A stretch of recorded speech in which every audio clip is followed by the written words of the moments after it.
Trump is about to make a move against Zelensky, planning to have Zelensky take over and control Ukraine. Zelensky has received threatening signals and has proactively reached out to Putin, ready to make one last gamble.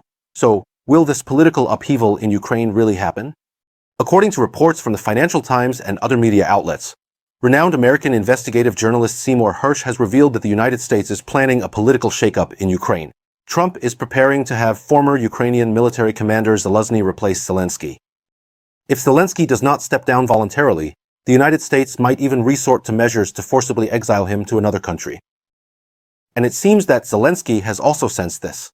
The president who once vowed to hold out until the end has recently changed his tune, suddenly expressing a willingness to negotiate with Russia. As for the related proposal, it is said to have already been sent to Moscow, just waiting for Putin's approval. Right after that, Zelensky dismissed the pro-American Defense Minister Umerov and reassigned him as ambassador to the United States. This is clearly a purge, targeting those who might betray him.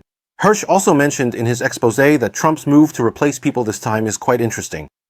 He set a 50-day ceasefire deadline for Russia, which closely coincides with the rumored timeline for Zelensky to take office. Although this might just be a coincidence, it's hard not to draw certain associations.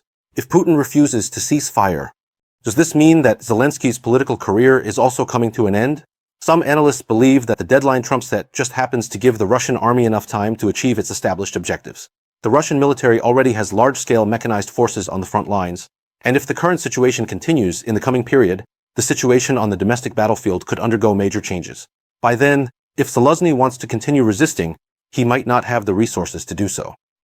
And between the US and Russia, there may be a kind of tacit understanding that the public doesn't know about. For Trump, he needs to deliver on his promise to end the Russia-Ukraine conflict.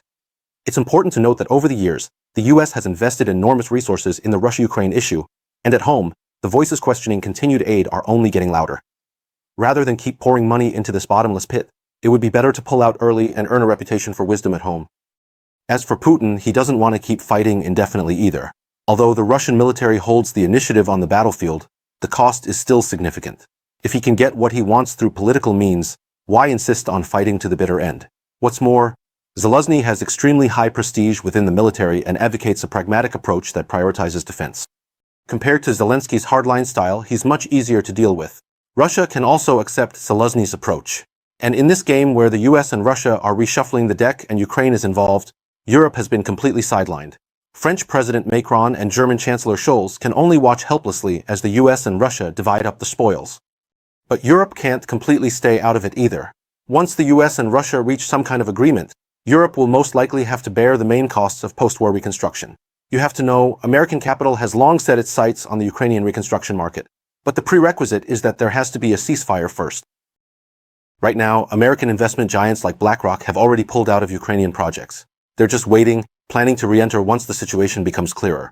By then, not only will Europe have to pay for the reconstruction, but they'll also have to watch as American capital takes the biggest slice of the pie.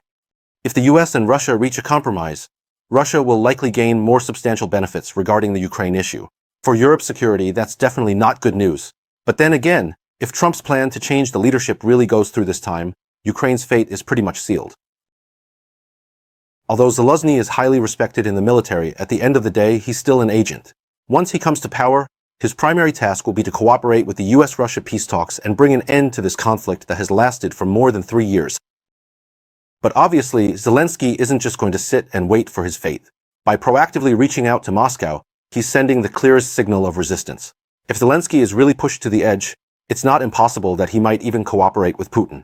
Zelensky himself knows very well that once he's out of office, the US and Europe will definitely pin all the blame on him. Rather than end up utterly disgraced, it's better to take the initiative and reach out to Putin and take a gamble. Who knows, there might actually be a chance to turn things around.